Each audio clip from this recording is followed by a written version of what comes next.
हमारे साथ से कुछ लोग अलग हुए थे। अलग होकर के उन्होंने एक नई पार्टी बना ली थी। लोगों के बीच में जाकर के कहते थे हमें घर से बेघर कर दिया, घर से निकाल दिया। कहते आपके आशीर्वाद की जरूरत है। लोग भावुक हो गए, आशीर्वाद दे दिया, 10 सीटें जिता दी। जब चुनाव था तो उस चुनाव में ये भी कहते थे जो 75 पार का नारा बीजेपी दे रही है, हम इसको जमुना पार कर देंगे, चौधरी देवीलाल की नीतियों को प्रदेश में लागू करेंगे। लेकिन उस दौरान हरियाणा प्रदेश के अंदर शराब की कोई कमी नहीं थी, शराब का घोटाला हुआ था। जो जेजेपी सरकार बनाने के सपने ले रही थी उसको माइनस पे ला करके खड़ा कर दिया, उसकी सफाई कर दी। जेजेपी की सफाई कर दी कि नहीं कर दी फरीदाबाद वालों ने? आपसे पूछ रहा हूं मैं, सफाई होगी कि नहीं होगी जेजेपी की? कि जो सम्मान दिवस में आएगा, जिस किसी ने कोई छोटी मोटी गलती करके कोई पाप किया उसके पाप धुल जाएंगे। ये जो बच्चे कुचे जेजेपी के साथी है उनसे मेरी तरफ से कहना कि आप भी चलो। हम जब 1 साल से लोगों के बीच में जा रहे थे, मैं और माजरा साहब, हमने खुल के पूछा लोगों से ये तीसरी बार सरकार कैसे बनी, किसने बनाई? सब जगह एक ही जवाब था कि हमने जिस कांग्रेस पे भरोसा किया उसी कांग्रेस के लोगों ने षड्यंत्र के तहत बीजेपी की सरकार बना दी।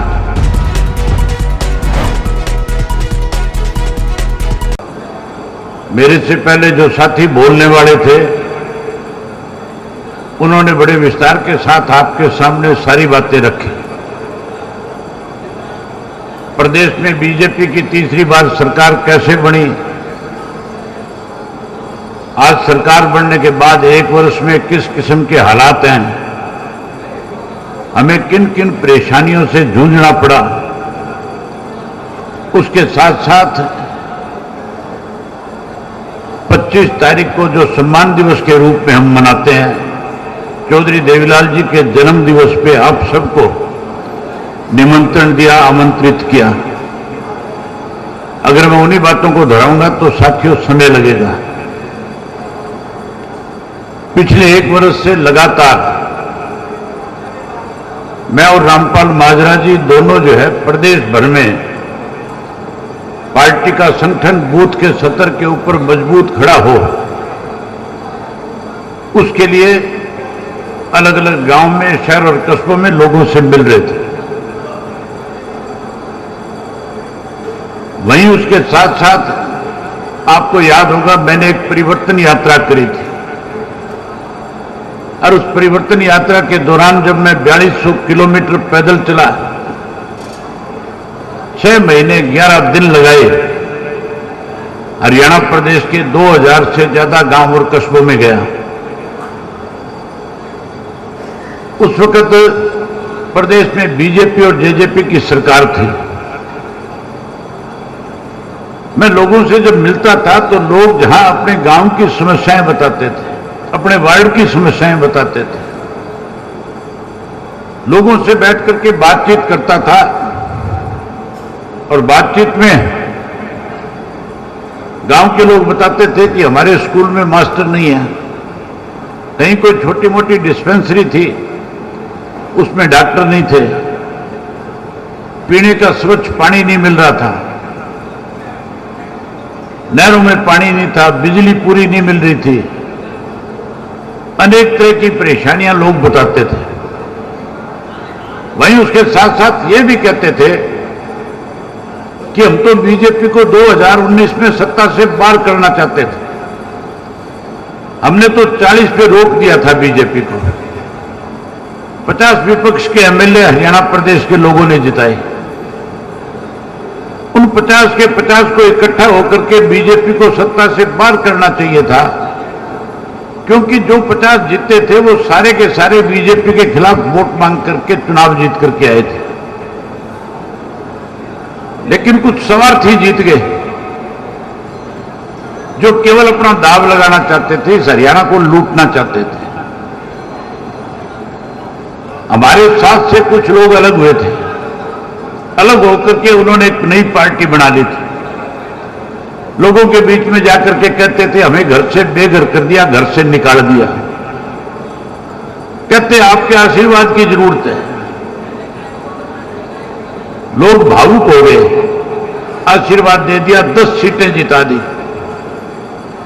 जब चुनाव था तो चुनाव में ये भी कहते थे जो 75 पार का नारा बीजेपी दे रही है, हम इसको जमुना पार कर देंगे, चौधरी देवीलाल की नीतियों को प्रदेश में लागू करेंगे।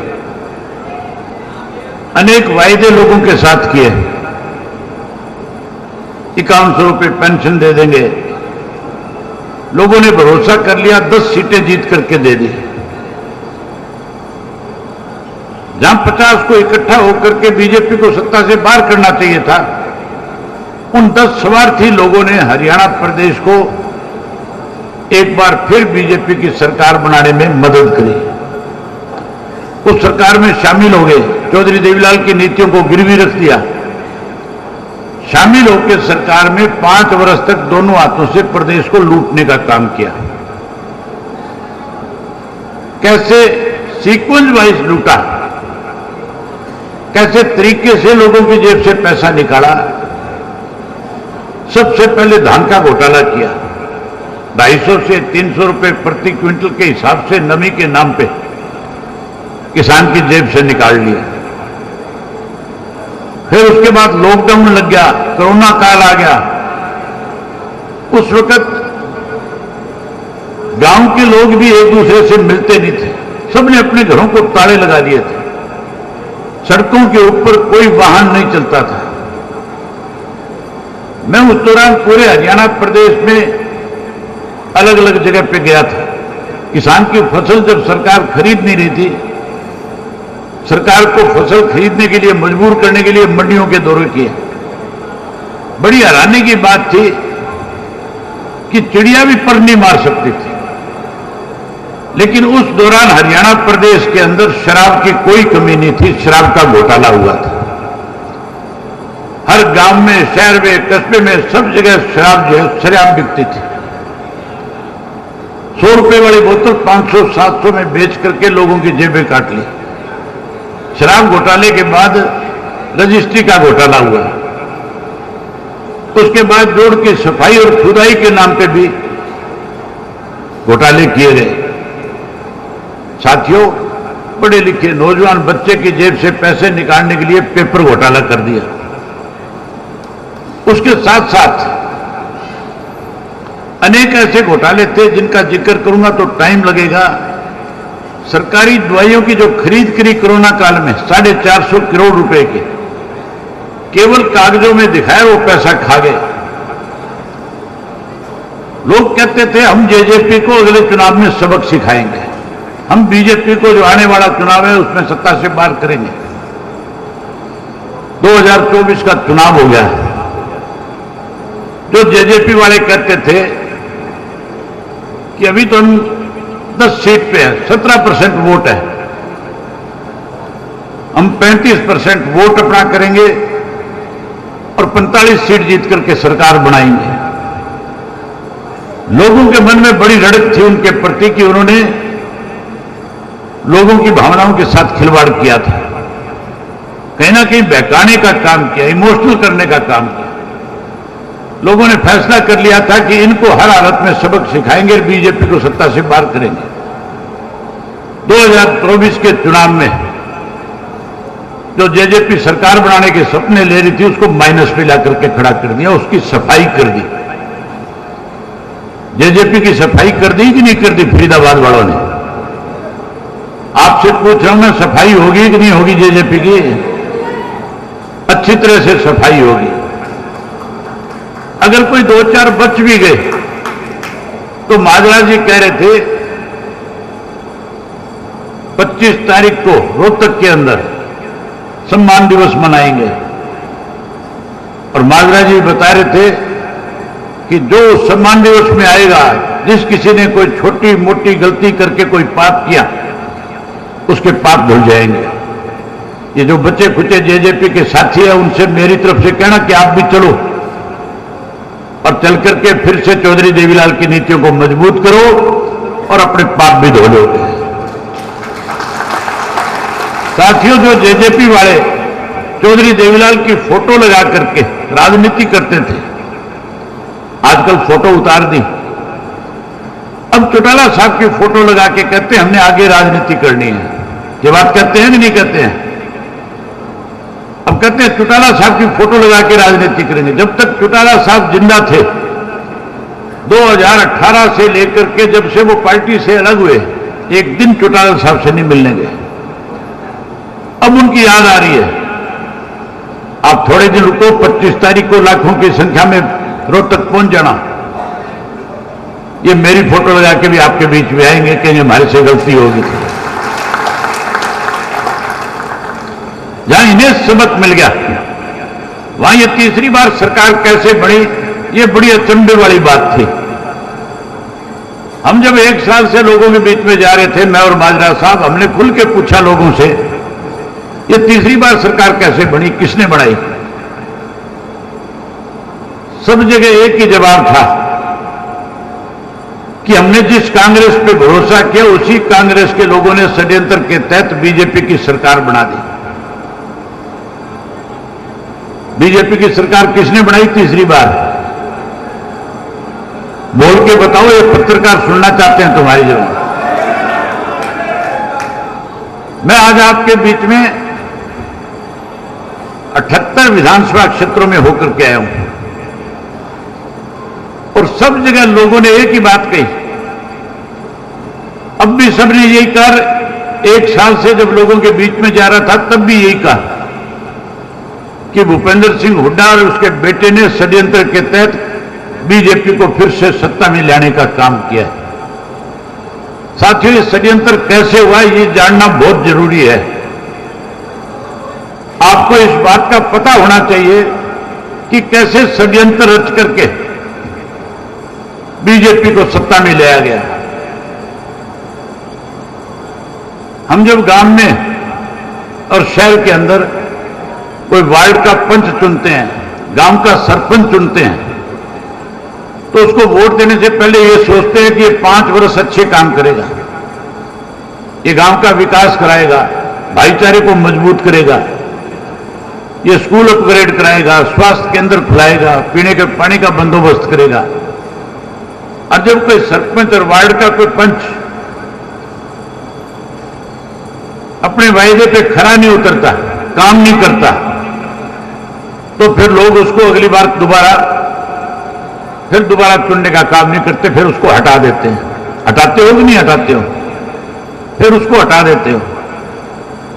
इसी तरीके से जो विधानसभा के सदस्य होते हैं, एमएलए जो होते हैं, अगर वो 5 वर्ष तक लोगों की ढंग से सेवा ना करें, उनके सुख दुख में शामिल ना हो, तो फिर लोग फैसला कर लेते हैं अगली बार इसको नहीं बनाएंगे, इसकी जगह नया लेकर के आएंगे। अब जब चुनाव हो रहा था तो एक सर्वे आया था, हर पार्टी अपना अपना सर्वे कराती है। तो सर्वे की रिपोर्ट के अंदर लिखा हुआ था कि कांग्रेस के जो 30 सिटिंग एमएलए हैं, अगर इन 30 के 30 को दोबारा टिकट दे दिया गया तो इनमें से 16 ऐसे हैं जिनको लोग पसंद नहीं करते, वो 16 चुनाव हार जाएंगे।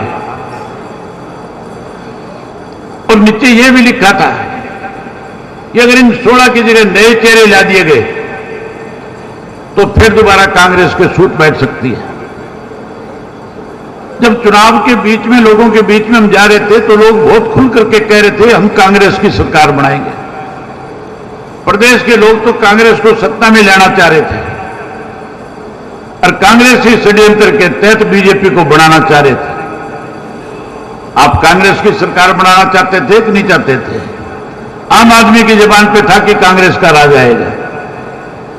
लेकिन साथियों, जब वो 30 के बारे में लिखा हुआ है कि 16 हार जाएंगे, तो बीजेपी वालों ने ईडी वालों से कहा कि जाओ जाकर के बड़े बड़े बिल्डर जो है इनके घरों पे छापे मारो ताकि हुड्डा को उलझा लिया जाए।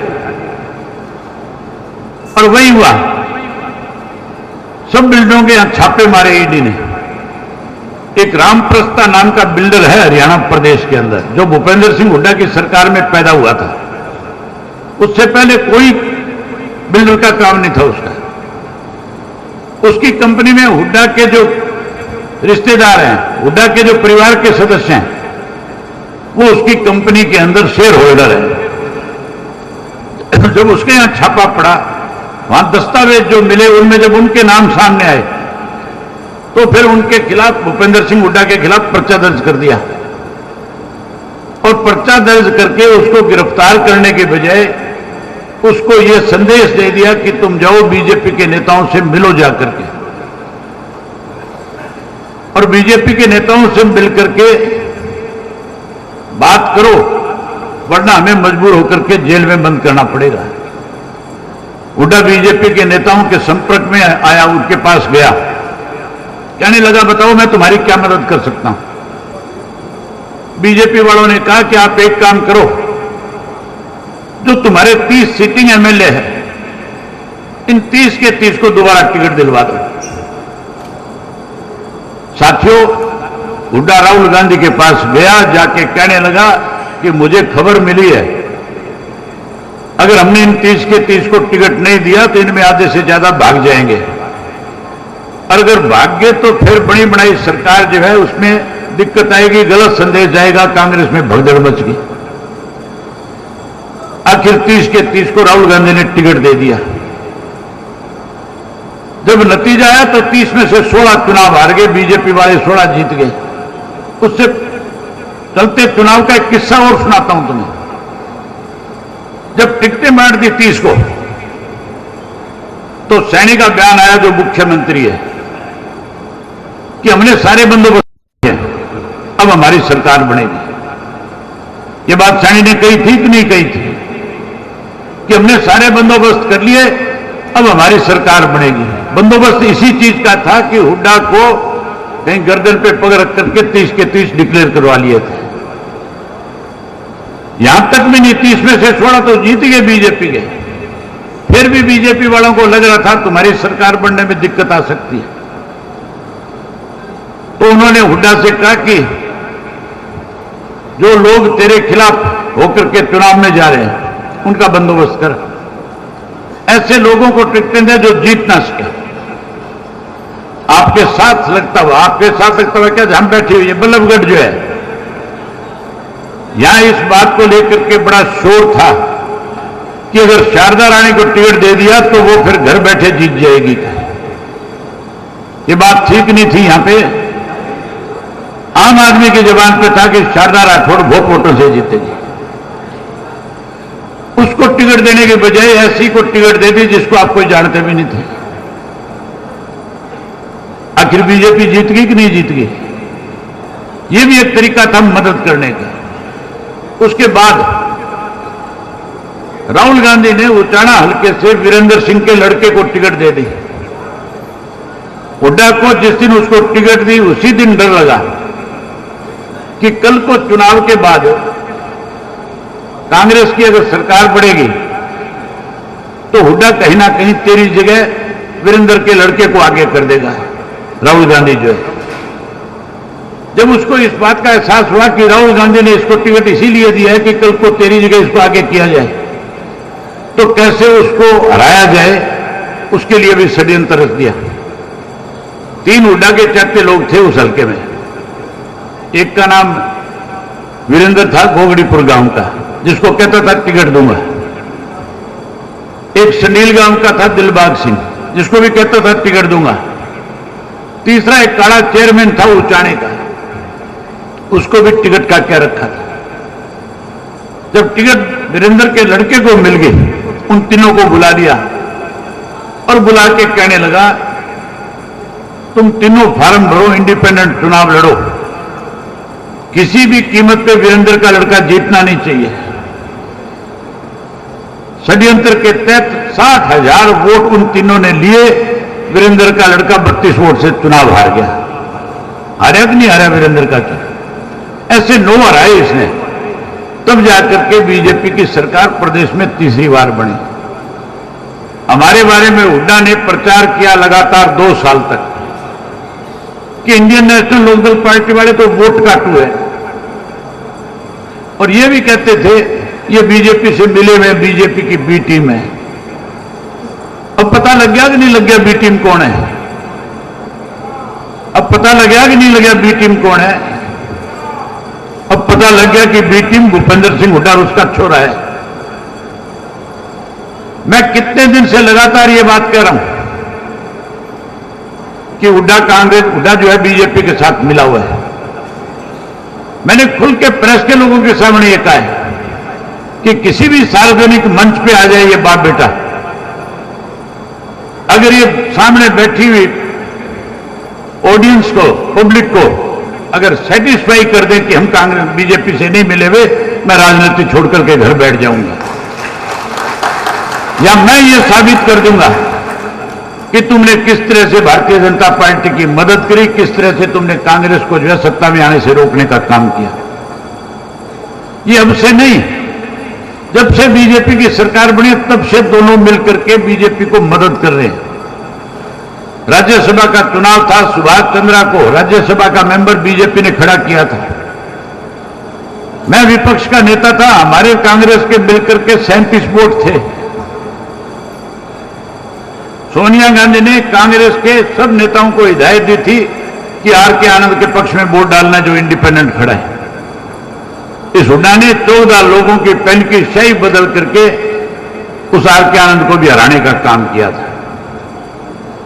अनेक बार इस तरह से बीजेपी की मदद करते हुए लोगों की नजर में आए।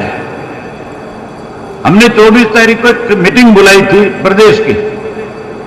उस मीटिंग में यह तय करना था चौधरी देवीलाल जी का जन्मदिन किस जिले में मनाया जाए। रोहतक के लोग सामने आकर के खड़े हो गए, मुझे कहने लगे हम रोहतक में मनाना चाहते हैं। मैंने उनसे कहा कि रोहतक क्यों? कहने लगे हुड्डा ने चौधर के नाम के ऊपर हमें बहुत दिन तक बहका करके रखा। अब रोहतक के लोगों को इस बात का पता लग गया कि हुड्डा किस तरह से बीजेपी के साथ मिलकर के प्रदेश को कमजोर कर रहा है। सिर्फ कैसे अपने किए हुए छुपाए जाए, कैसे जेल जाने से बचे, इसके लिए इन बाप बेटा ने नाश कर दिया। हम कहीं रोहतक के अंदर ही चौधरी देवीलाल का जन्मदिन बना करके इनका बैम निकालना चाहते हैं। हमें वोट काटू कहते थे। इंडियन नेशनल लोकदल पार्टी का कार्यकर्ता वोट काटने वाला नहीं है। हमने तो इस देश के अंदर बड़े बड़े बदलाव किए हैं। हमने इस कांग्रेस पार्टी की रांद एक बार नहीं 4 बार काटी है। थोड़ा सा सोचो पीछे जाकर के, सन 1977 में कांग्रेस को हरियाणा प्रदेश से किसने बार किया था? चौधरी देवीलाल ने किया था। 87 में कांग्रेस की तुत्ती बोलती थी। इंदिरा गांधी के मर्डर के बाद लोगों की जुबान पे एक ही बात थी, कांग्रेस 100 साल नहीं जाएगी।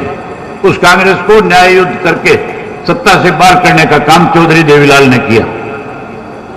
और उसके बाद 99 में बंसीलाल जी और कांग्रेस और बीजेपी मिलकर सरकार चला रही थी प्रदेश में। उस सरकार को भी गिरा करके चौटाला साहब मुख्यमंत्री बने थे कि नहीं बने थे? फिर 2000 के अंदर फिर इनकी रांद काटने का काम किया। ये हुड्डा बीजेपी को सत्ता में रखना चाहता है। अब जहां कांग्रेस तो अपने आप खत्म हो रही है, जेजेपी खत्म हो चुकी है, कांग्रेस भी आहिस्ता आहिस्ता आहिस्ता आहिस्ता आप देखते जाना खत्म हो जाएगी। इसलिए खत्म हो जाएगी कि जिन लोगों ने कांग्रेस को ताकतवर बनाने में बड़ी भूमिका निभाई थी, उनकी बहुत बड़ी अनदेखी जो है कांग्रेस का संगठन जब बना उसमें की गई है। जहां अनदेखी हुई उसका बदला लोग आने वाले समय में लेंगे। और साथियों, इस बीजेपी की रांद अगर कोई काट सकता है तो इंडियन नेशनल लोकदल पार्टी का कार्यकर्ता काट सकता है। इसलिए आपसे नम्र निवेदन करने आए हैं कि आप सब लोग जो है अपने अपने साथियों को साथ लेकर के 25 तारीख को रोहतक में पहुंचना। मैं बधाई देता हूं यहां की पूरी फरीदाबाद की यूनिट को, पूरी टीम को, कि जिन्होंने आप तक मैसेज किया, आपको बुलाया, आपको निमंत्रण दिया, मुझे आपके रूबरू होने का मौका दिया। आज पहली दफा देख रहा हूं कि फरीदाबाद के अंदर इंडियन नेशनल लोकदल पार्टी के कार्यकर्ताओं की बैठक सभा में तब्दील होगी। उम्मीद करूंगा कि आप बहुत बड़ी संख्या में आओगे। साधनों की कोई कमी नहीं। माताओं बहनों के लिए जितने साधन चाहिए हम फ्री में देंगे। आपको भी जितने साधन चाहिए, ये रूपचंद लांबा जी जो हमारे अध्यक्ष हैं, ये आपको साधन मुहैया करा के देंगे। आपको आ जाना, और आकर के न केवल चौधरी देवीलाल के प्रति अपने श्रद्धा सुमन अर्पित करना, बल्कि साथियों देश को एक संदेश देना कि आने वाले समय में कांग्रेस सत्ता से दूर जा रही है, भारतीय जनता पार्टी को सत्ता से बाहर करेंगे, इंडियन नेशनल लोकदल पार्टी की सरकार बनाएंगे। यही बात आपसे कहने करने के लिए आया था। आप सबने मेरी बात सुनी। आप सबका बहुत धन्यवाद। जय हिंद, जय हरियाणा। हमारे साथ जुड़े रहने के लिए सब्सक्राइब करें देश रोजाना के YouTube चैनल को और नई वीडियो की नोटिफिकेशन पाने के लिए बेल आइकन जरूर दबाएं। अगर आप ये वीडियो Facebook या Instagram पर देख रहे हैं तो पेज को लाइक और फॉलो जरूर करें और ज्यादा से ज्यादा शेयर करें।